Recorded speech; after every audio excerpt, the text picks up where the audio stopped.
Épisode 5, les dhimmis, citoyens de seconde zone au nom de Dieu. Imaginez, vous vivez dans votre propre ville, sur la terre de vos ancêtres, et du jour au lendemain, des étrangers viennent sur cette terre avec un pouvoir religieux qui impose. Pas en vous proposant un idéal de justice ou d'égalité, non, en vous assignant une nouvelle étiquette, dhimmi. Ce mot, qui sonne presque exotique, cache une réalité brutale. Vous êtes toléré, mais à condition d'accepter votre humiliation. Vous n'êtes plus un citoyen, vous êtes un protégé. Un protégé de quoi et de qui? Un protégé qu'on taxe, qu'on surveille et qu'on humilie. La charia a prévu tout un arsenal pour vous maintenir à votre place. On vous impose la jizya, cet impôt spécial que vous devez payer, non pas pour contribuer à la société comme tout le monde, mais simplement pour avoir le droit de rester en vie et pratiquer votre foi.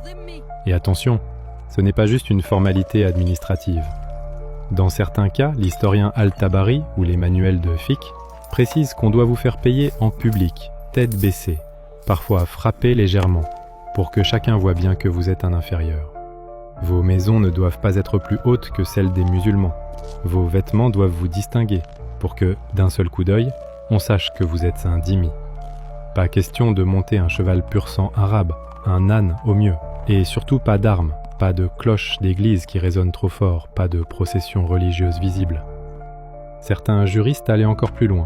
Un dhimmi ne devait pas précéder un musulman dans la rue, ni le dépasser. S'il croisait un musulman, il devait s'écarter, baisser les yeux. Voilà à quoi mène la tolérance, quand elle est dictée par un dogme qui hiérarchise les êtres humains. Et le plus ironique, on vous dit que c'est une protection, que l'islam vous préserve des injustices des autres, alors que c'est précisément ce système qui vous impose l'injustice. On vous protège, comme un berger protège ses moutons, non pas par amour, mais parce que vous appartenez au troupeau et que vous rapportez. Ces règles ne sont pas nées d'un accident ou d'un abus de pouvoir. Elles sont théorisées dans les textes, commentées par les plus grands juristes, répétées pendant des siècles. Ibn Taymiyyah, par exemple, écrivait sur la nécessité de maintenir les dhimmis dans un état d'humilité permanente, pour qu'ils ne s'enorgueillissent pas, et ne cherchent pas à se hisser à l'égal des musulmans. Et tout cela au nom de Dieu. Un Dieu censé être juste, mais qui, dans cette lecture des textes, semble plus préoccupé par l'ordre social et la domination que par la dignité humaine. C'est là qu'on voit le mécanisme terrible du dogme. Il prend des idées profondément injustes et les rend sacrées.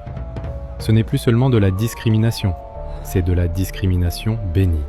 Et quand une injustice se part de la bénédiction divine, elle devient presque impossible à contester, parce que s'y opposer, c'est s'opposer à Dieu. Alors, on se tait, on accepte. On paie la jizya, on marche tête baissée. On vit en citoyen de seconde zone, en se disant que c'est toujours mieux que la mort. Et c'est exactement ce que le système veut, que vous trouviez votre propre humiliation acceptable.